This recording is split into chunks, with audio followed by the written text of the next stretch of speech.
Bom dia! Começa agora mais uma edição do Telejornal Giro Animal. Hoje abordaremos sobre um tema extremamente importante, que envolve tanto os médicos veterinários que trabalham com grandes animais, quanto os pecuaristas do nosso país que trabalham com a bovinocultura de corte e de leite.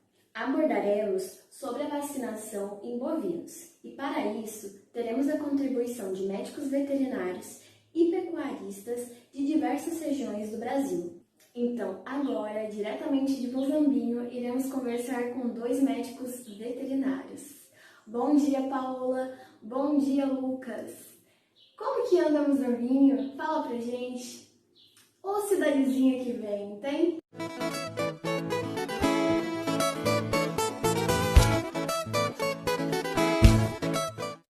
Bom dia, Aline, bom dia a todos.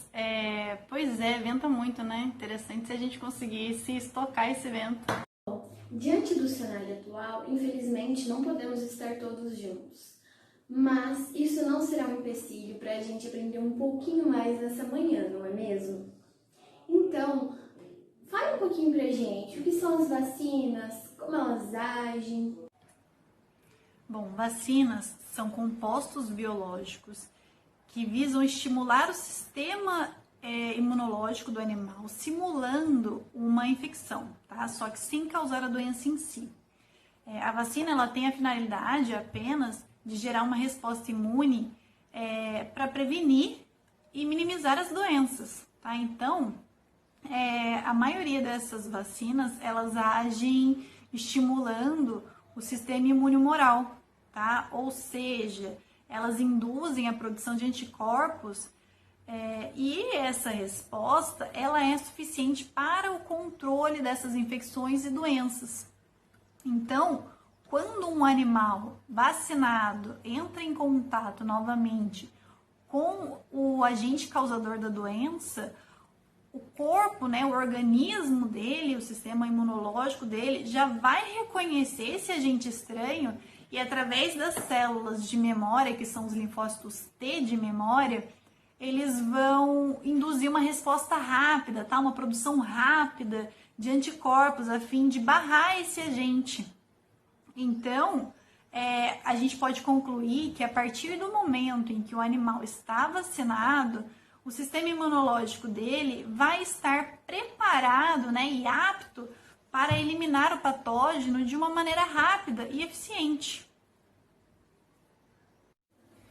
As vacinas, elas podem ser produzidas de diferentes formas, tá? Através de micro-organismos inteiros, subunidades de micro-organismos ou ainda compostas por proteínas recombinantes, tá? Eu vou explicar para vocês um pouco sobre as vacinas que utilizam micro-organismos inteiros, tá? Elas são de dois tipos: as vacinas vivas atenuadas e as vacinas mortas ou inativadas. Então, as vacinas vivas atenuadas, como o próprio nome já diz, elas são compostas por micro-organismos vivos, tá? Mas eles não causam a doença clínica. Esse tipo de vacina, ele costuma ser muito eficaz e ela promove uma imunidade longa, tá? Uma imunidade duradoura. No entanto, por ela ser composta por micro-organismos vivos, pode ocorrer a reversão da virulência, tá? E o que isso significa? Significa que os micro-organismos presentes na vacina, eles podem voltar a causar a doença, tá? E, além disso, algumas vezes o agente, ele não é atenuado de forma completa, tá? Então, isso pode gerar alguns sinais clínicos da infecção. Geralmente, esses sinais, eles são brandos, tá? E eles costumam passar rapidamente. Vale ressaltar que em animais que são imunocomprometidos, idosos ou subnutridos, esses sinais eles podem ser mais acentuados, tá? Então, é necessário ter uma atenção maior com esse tipo de animal. Já as vacinas mortas ou inativadas, elas são compostas, então, por agentes íntegros, inativados, tá? Por meios físicos ou químicos. E quando esse agente, né, passa por esse processo de inativação, ele perde a sua capacidade de promover infecção, tá? E assim, apesar desse micro-organismo, né, desse agente estar inativado ou morto, ele ainda é capaz de estimular o sistema imunológico, tá?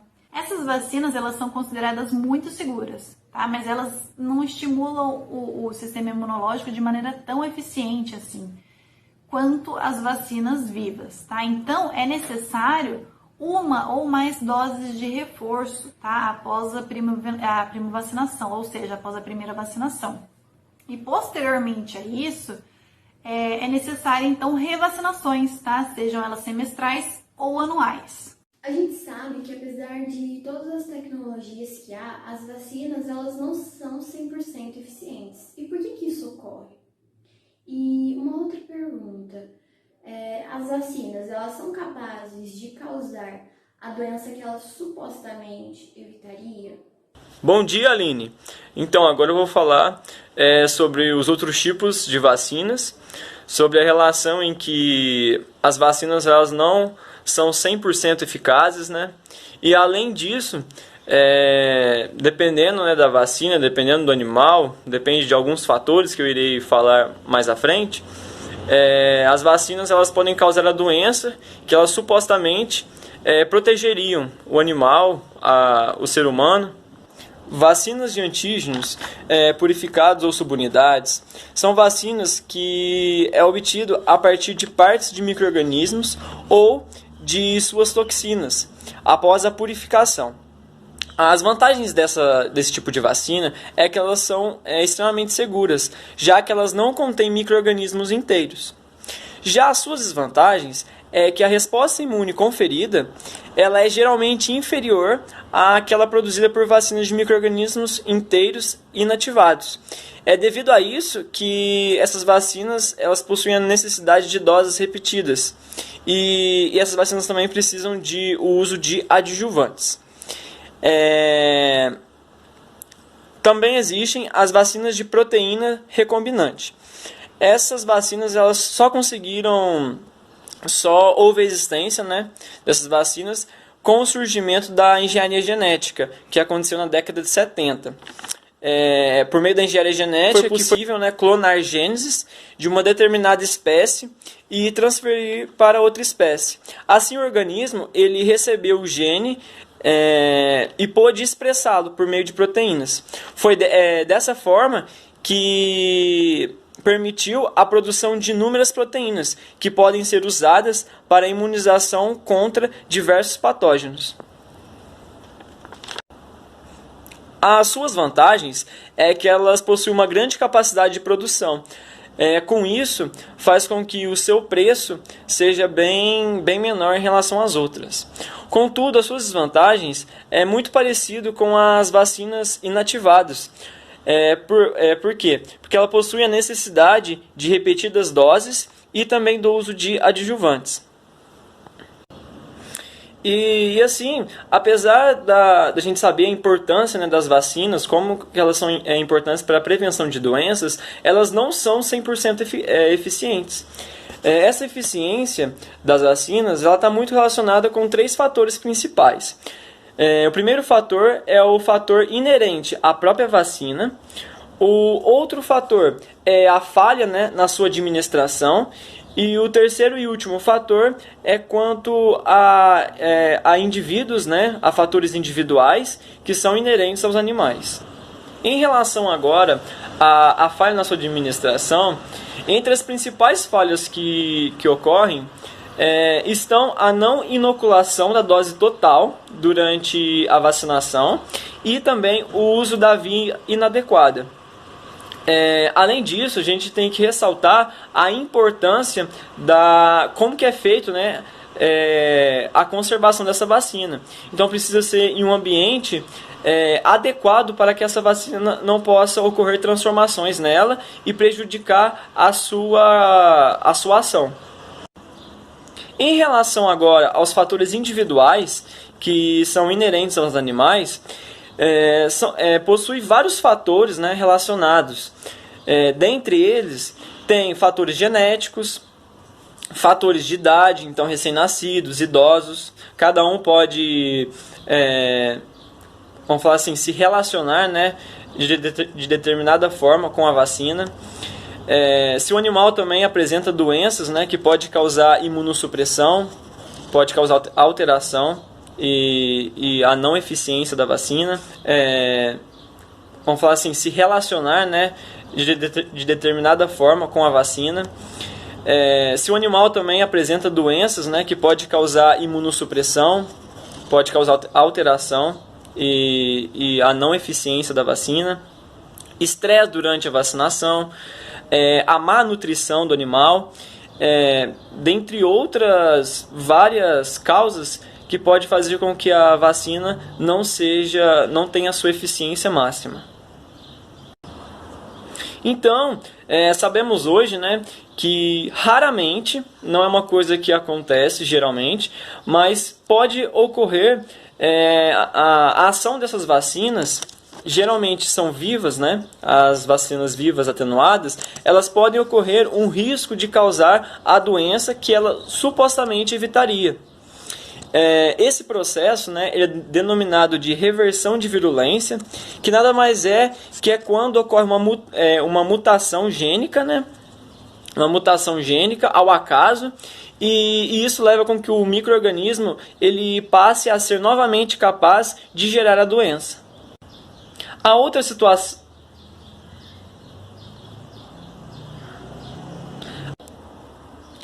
situação também que pode ocorrer, que a vacina ela pode causar a doença que ela supostamente evitaria, é de acordo com a inativação. Nossos queridos telespectadores, espero que agora várias dúvidas comuns tenham sido sanadas. Muito obrigada, Paulo e Lucas, pela presença de vocês e pelos esclarecimentos. Pessoal, nós colocaremos aqui embaixo, a título de curiosidade para os leigos e para relembrar aqueles que já estão envolvidos na área e sabem quais são as vacinas que são licenciadas pelo Ministério da Agricultura. E vocês poderão ver a quantidade de inúmeras vacinas para diferentes doenças que há. Como vocês sabem, nós gostamos da realidade, de ver as pessoas que estão provendo o seu sustento, que estão na lida todos os dias. Afinal de contas, no final de semana, nenhum animal para de se alimentar não, meu caro. Então agora, diretamente de Conceição Aparecida, também conhecida como Barro Preto, uma cidadezinha no sul de Minas Gerais, nós iremos conversar com a pecuarista Gabriela. Bom dia, Gabriela. Seja muito bem-vinda ao nosso programa. E me diga, como é ser mulher nesse meio que a gente tem que lutar tanto pelo nosso espaço?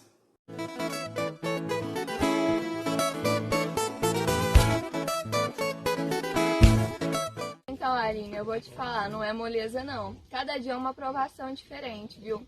Não é brincadeira a quantidade de vezes que eu tenho que falar que essa propriedade aqui é minha e que eu tomo conta, e não meu marido ou meu pai.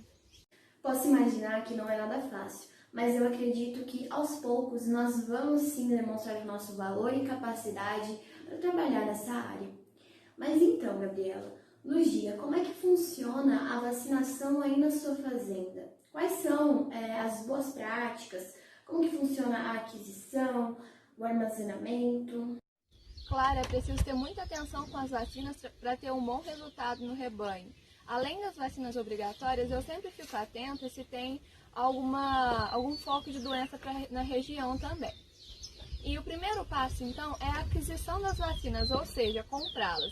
E eu sempre vou comprar em lojas registradas e verifico se a vacina é aprovada pelo MAPA, ou seja, tem este selinho aqui. Além disso, eu peço a nota fiscal para verificar o número de saída, a data de fabricação e a validade. Com as vacinas compradas, minha atenção vai toda para a conservação, porque eu preciso trazer a vacina da loja até aqui minha casa. Para isso, ela precisa ficar em uma média de temperatura de 5 graus Celsius. Então, eu coloco a vacina em uma caixa térmica com 3 partes de gelo para cada vacina. Quando ela chega em casa, eu coloco direto na geladeira. A geladeira ela tem que tomar muita atenção com ela para não congelar a vacina. Tenho até vergonha de falar, mas eu já perdi muitas vacinas por falta de atenção com isso, deixei elas congelarem, e vacina congelada é lixo. Com a vacina já em casa, podemos partir para a vacinação. Para isso, precisamos nos preocupar com o local da vacinação. É preciso um local que possibilite a movimentação do animal, mas também a contenção deste. Aqui em casa, nós possuímos um brete. E sempre no dia da vacinação, eu organizo a fazenda para que esteja tudo silencioso e calmo. Separo os cães para um lado da fazenda para não provocar estresse ao animal. Porque a veterinária técnica aqui da minha fazenda, o responsável técnico, a veterinária, me falou que o estresse pode levar à resposta imunológica da vacina, a dar problemas na resposta imunológica da vacina. E para o dia da realização da vacina, também precisamos colocar a vacina em uma caixa térmica com 3 partes de gelo para cada vacina, como no transporte. Então, Aline, eu espero que tenha ficado claro e essas são algumas práticas que a gente realiza aqui para ter um bom resultado das vacinas. Agora contaremos com a presença de 3 pecuaristas de 3 estados diferentes. E eles vão falar um pouquinho pra gente como é que funciona a vacinação por lá. Como que é o planejamento? Por que precisa de mais de uma dose de vacinação? Então, sejam bem-vindos! Marlene, de Minas Gerais, Isadora, do Pará e Guilherme, do Mato Grosso. Gente, só tem gente bonita nesse programa, não é mesmo? E que estados são esses, meu povo?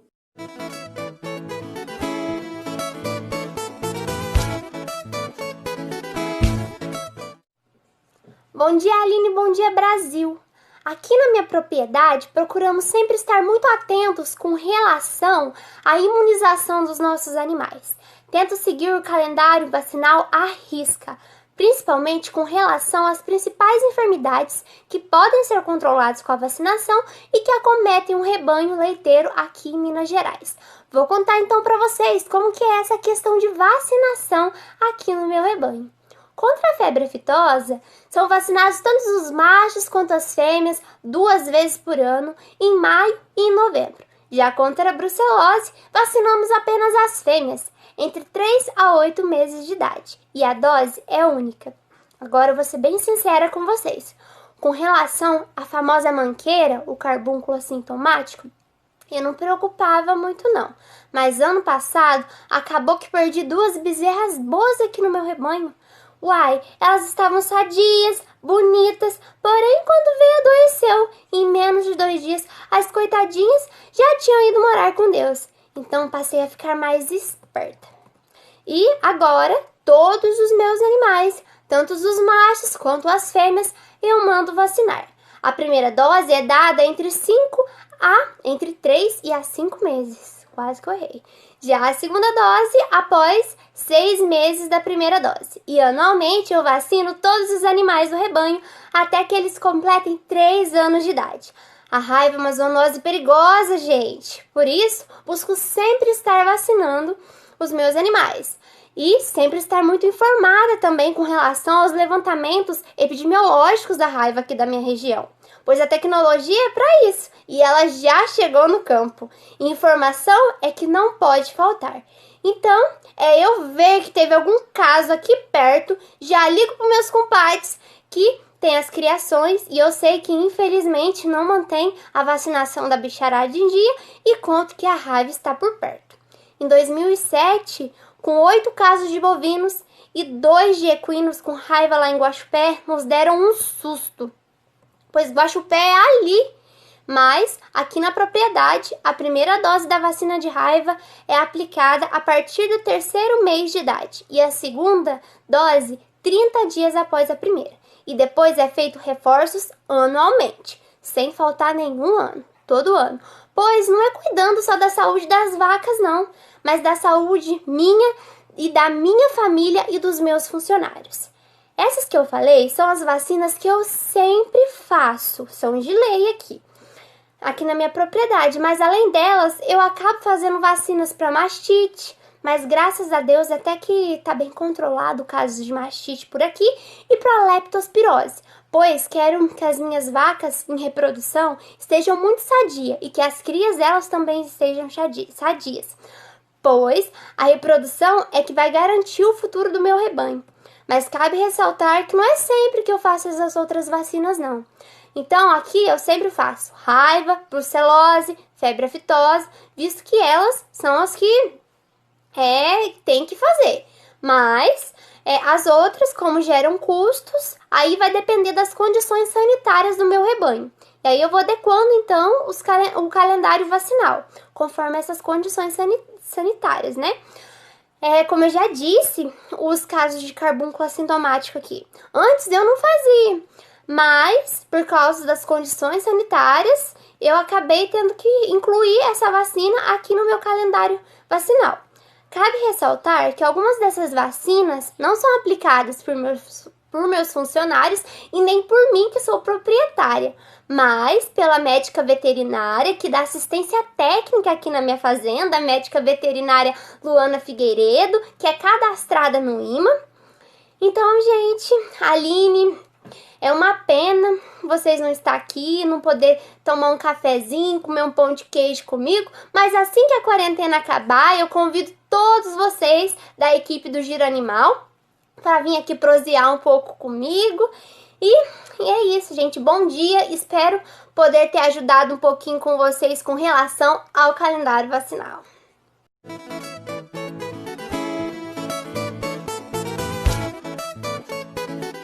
Bom dia, Aline. Bom dia a todos. Obrigada pelo convite para vir aqui falar um pouquinho sobre o Pará e também sobre a relevância da vacinação.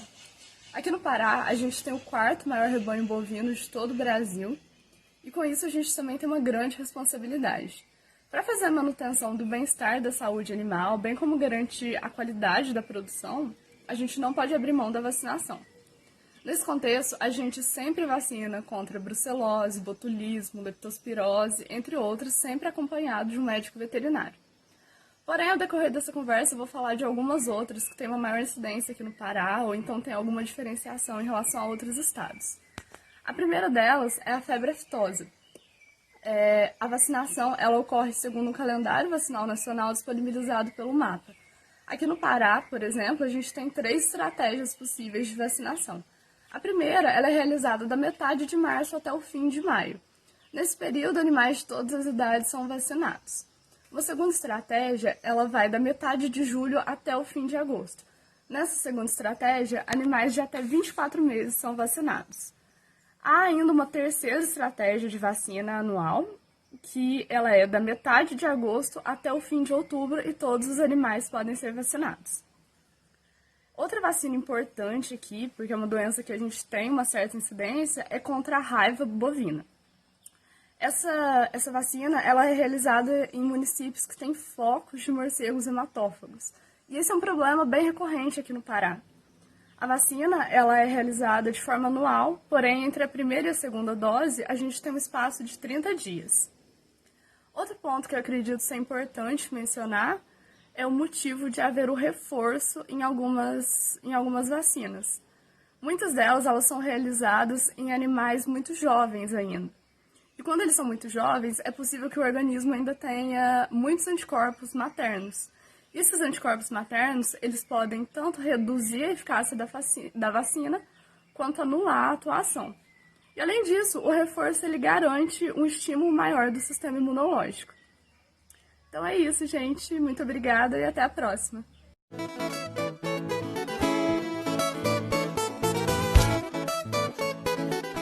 Bom dia, Aline. Bom dia a todos.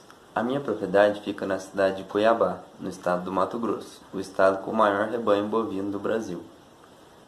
Aqui produzimos leite, então para manter a saúde dos nossos animais, a vacinação é essencial e para isso contamos com o auxílio do médico veterinário. Aqui realizamos aquelas vacinas obrigatórias, aquelas indicadas pelo INDEA e pelo MAPA.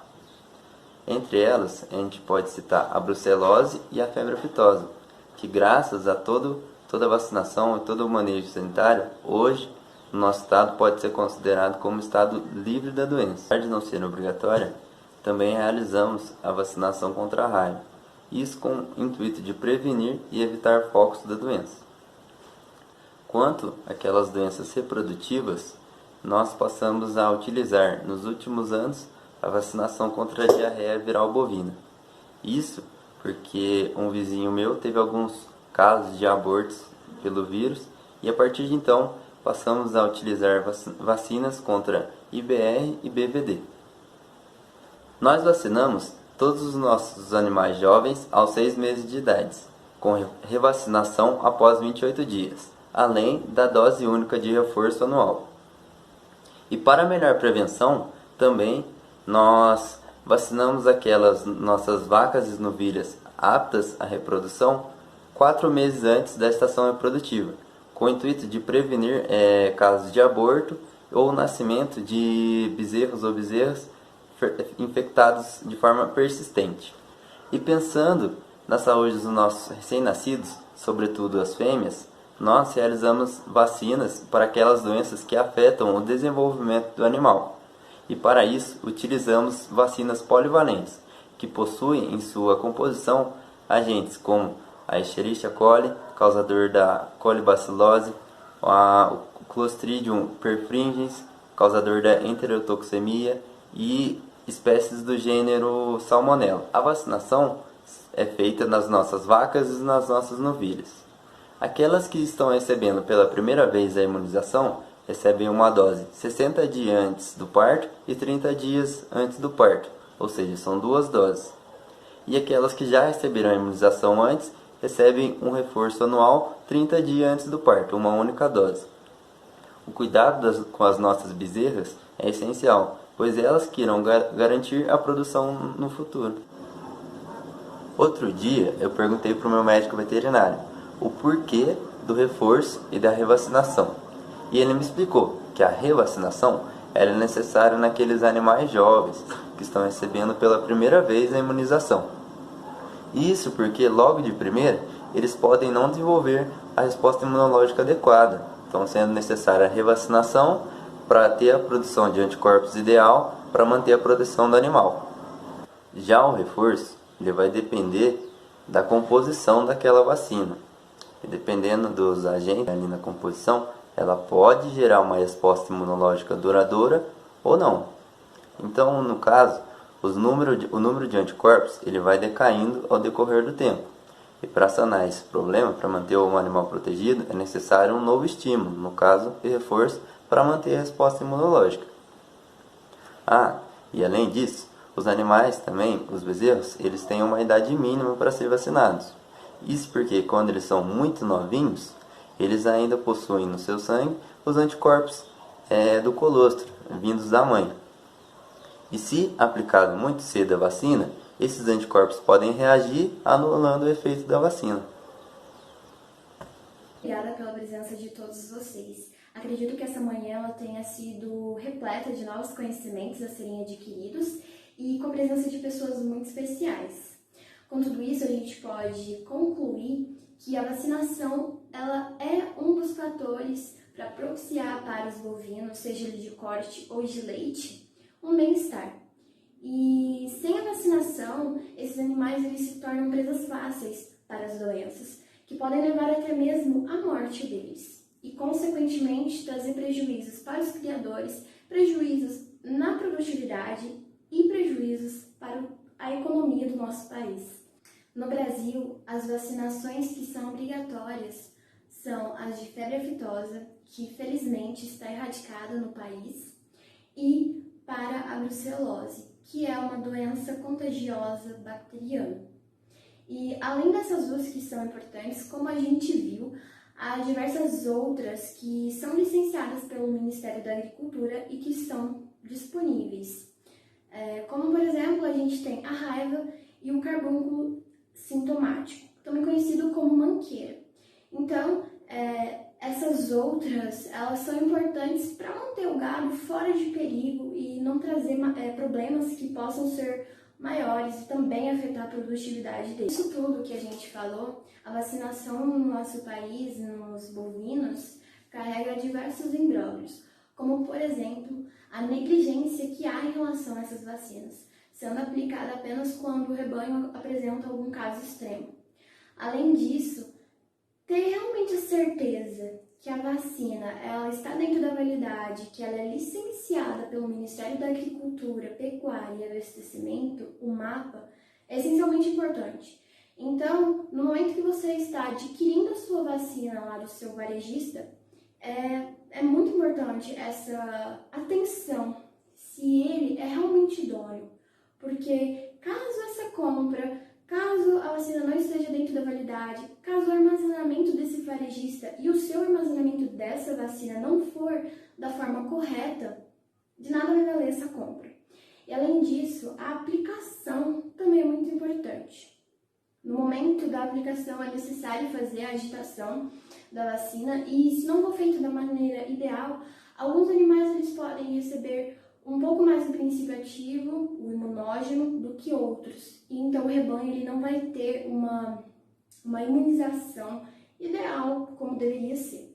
Então todos esses são critérios, exemplos simples que é necessário do médico veterinário e do proprietário, do pecuarista, possuir, para que de fato o rebanho ele seja imunizado da forma correta e que problemas futuros sejam evitados. Infelizmente, ficamos hoje por aqui, mas espero que essa manhã tenha sido ótima para todos vocês que estão aí do outro lado nos assistindo. Mas se animem, porque sextou e semana que vem tem mais do Giro Animal. Então fiquem agora com mais você. E não se esqueçam, usem máscara.